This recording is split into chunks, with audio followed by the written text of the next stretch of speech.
My channel పద్దు blogs. ఈరోజు చేయవలసిన వంట ఏంటంటే కాకరకాయ కొబ్బరి కారం. మీ అందరు తెలిసి ఉండొచ్చు కాకరకాయ, అది చాలా మంచిది షుగర్ పేషెంట్స్ ఇట్లా. అది కాకరకాయ ఇప్పుడు కాకరకాయ వల్ల యూజ్ ఏంటంటే పరిగడుపులో రసం చేసుకొని తాగితే చాలా మంచిగా ఉంటుంది. అది షుగర్ పేషెంట్స్ కూడా హెల్తీ కూడా. చేదు వారంలో ఒక్కసారైనా కాకరకాయ తినాలి, చేదు ఉంటుంది. కాకపోతే ఇది చేదు మాత్రం ఉండదు. నేను చేయవలసిన కాకరకాయ కొబ్బరి కారం చాలా బాగుంటుంది, మీరు కూడా చేసుకోండి. మీ అందరి సపోర్ట్ మాకు ఉండాలి. ఇప్పుడు వీడియోలోకి వెళ్ళిపోతాయి. మంచి నూనె, కారం, సాల్ట్, పోపు దినుసులు, పచ్చి కొబ్బరి, ఎల్లుల్లి, పసుపు, కరివేపాకు వేగించుకొని ప్యాన్ పెట్టుకోండి. కడాయి పెట్టుకుంటున్నా. దీనికి చిన్న కడాయి అయితే బాగుంటుంది. 1/2 kg కాకరకాయలు.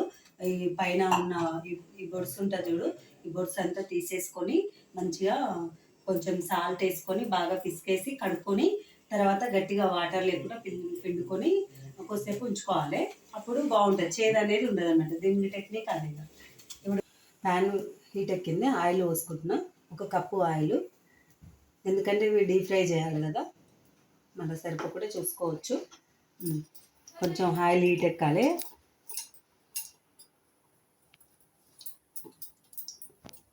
ఆయిల్ హీట్ ఎక్కింది. ఇప్పుడు మనం వేసుకోవాలి. ఇందులో వేస్తున్నా. కొంచెం చిటపట్లు ఆడుతుంది.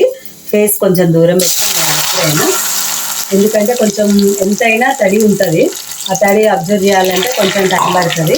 మనం ఒక క్లాత్ మీద వేసుకొని కూడా చేసుకోవచ్చు, కానీ మనకు అంత టైం లేదు. ఇప్పుడు అవి కొంచెం అయ్యేదాకా, ఫ్రై అయ్యేదాకా, మనం గోల్డెన్ కలర్ వచ్చేదాకా వేపుతూ ఉండాలి, కలుపుతూ ఉండాలి. కొన్ని వేసుకోవాలి.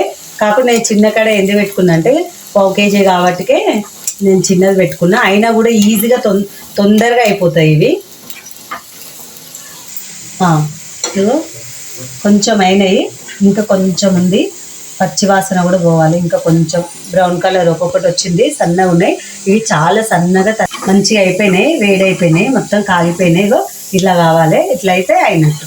మరి ఎక్కువ అయితే మాడిపోతాయి. ఇట్లా అయింది. చల్లగా అయినాక మంచిగా అవుతాయి, కరకరలు ఆడుతూ ఉంటాయి.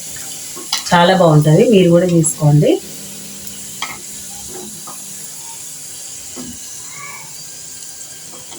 స్మెల్ కూడా మంచిగా వస్తుంది నూనెలో వేగినాక.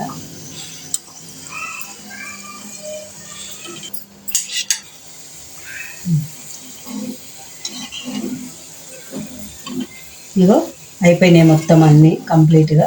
ఇంకా 2-3 ఉన్నాయి, తీసేస్తున్నా. మనం ఆ లోపు కారం ఇట్లా చేసుకోవాలి. ఇంకో ఇవి ఇట్లా అయినాయి. ఇప్పుడు దగ్గినాక తర్వాత ఒక 4 స్పూన్ల కారం వేసుకోవాలి. అయితే ఇగో 1/2 kgవి ఇట్లా అయినాయి. ఇన్ని అయినాయి. 1 కప్ అయింది. 1/2 kg అయితే ఇంత కప్ అయింది. మనం కొబ్బరి ఒకటి తీసుకోవాలి.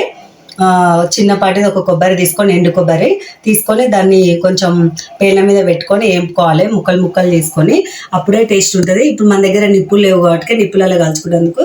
ఇంతకుముందు కంటే మా చిన్నప్పుడు మనకు పొయ్యి ఉండేది, కట్టెల పొయ్యి ఉండేది. వాటిపైన వేసుకొని దాన్ని నిప్పుల మీద పెడితే కొంచెం వేడేది. ఇప్పుడు అది లేదు కాబట్టి, ఆప్షన్ లేదు కాబట్టి, సెకండ్ ఆప్షన్ ప్యానం పెట్టుకొని ఒకటి ఈ కడాయి పెట్టుకొని చిన్న ముక్కలు వేసుకొని ఫ్రై చేసుకోవాలి. కొంచెం బ్రౌన్ వచ్చిందాకా చేసుకొని అప్పుడు పచ్చివాసన అనేది పోతుంది. అది ఫ్రై చేసుకున్నా.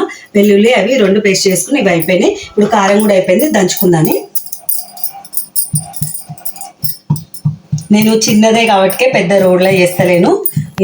ఇది వచ్చిన కాంచి మ్యాక్సిమం కొన్ని అయితే నేను ఇట్లనే చేసుకుంటున్నా. చాలా బాగుంటుంది ఇది. డైరెక్ట్ కూడా తినొచ్చు అన్నంలోకి. అయిపోయింది, ఎందుకంటే మనం ఆల్రెడీ అన్నీ మ్యాచ్ చేసుకున్నాం కాబట్టి మెత్తగా అయిపోయినాయి. ఎత్తుకోవాలి ఒక దాంట్లో బౌల్కి.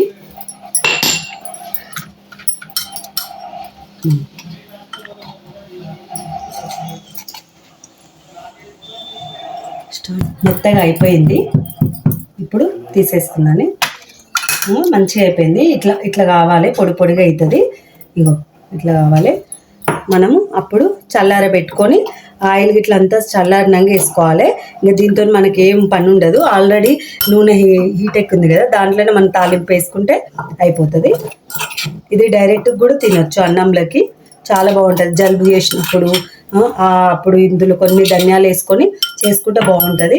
ఇట్లా కారం పొడిలాగా ఎంజుడు పేస్ట్ లాగా కాకుండా ఇది ఇప్పుడు వేసుకోవాలి మనంగా. ఇప్పుడు తాలింపు కొంచెం ఇంత ఆయిల్ అవసరం లేదు మనకు.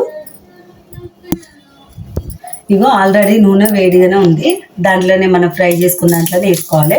సపరేట్గా దీనికి స్టవ్ పెట్టుకొని మళ్ళీ చేసుకునే అవసరం లేదు.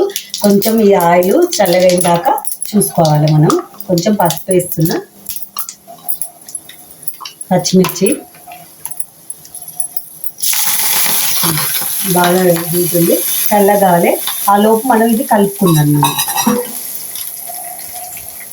ఆలోపు ఇది కలుపుకున్నాను. గిన్నెలు వేసేసి కారం,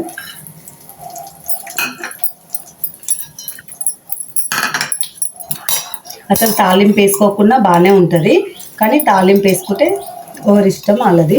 ఇట్లా డైరెక్ట్గా కూడా తినొచ్చు.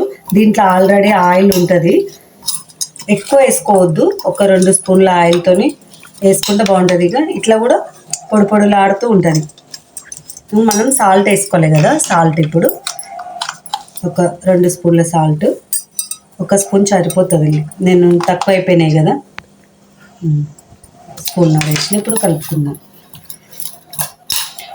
ఆలోపు ఆయిల్ నూనె చల్లగా అయిపోతుంది.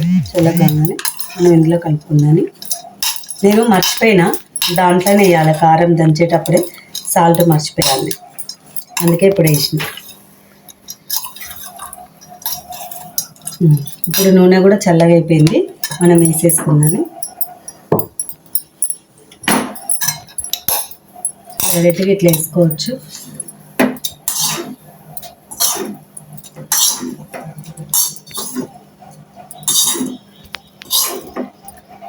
నూనె వేసుకోవద్దు ఎక్కువ, తాలింపు వేసుకోవాలి. మనం కారం లాగానే ఉండాలి.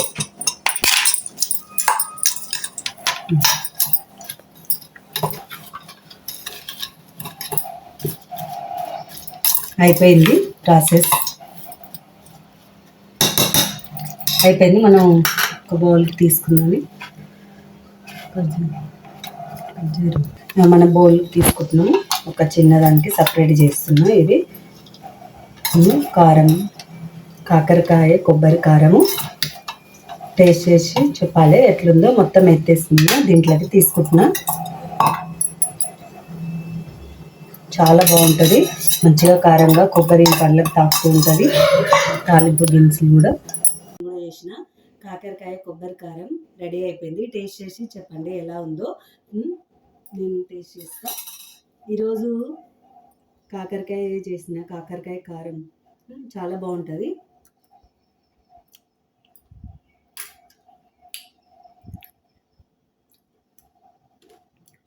కరకరలాడుతూ బాగుంది. టేస్ట్ చేసి ఎట్లా ఉందో చెప్పండి. లైక్ చేయండి, షేర్ చేయండి, సబ్స్క్రైబ్ చేయండి. మీ అందరి అభిమానం మా పైన ఉండాలని కోరుకుంటున్నా. దేవుడు అందరూ మంచిగా ఉండాలి, అందులో నేను కూడా మంచిగా ఉండాలని కోరుకుంటున్నా. Bye friends.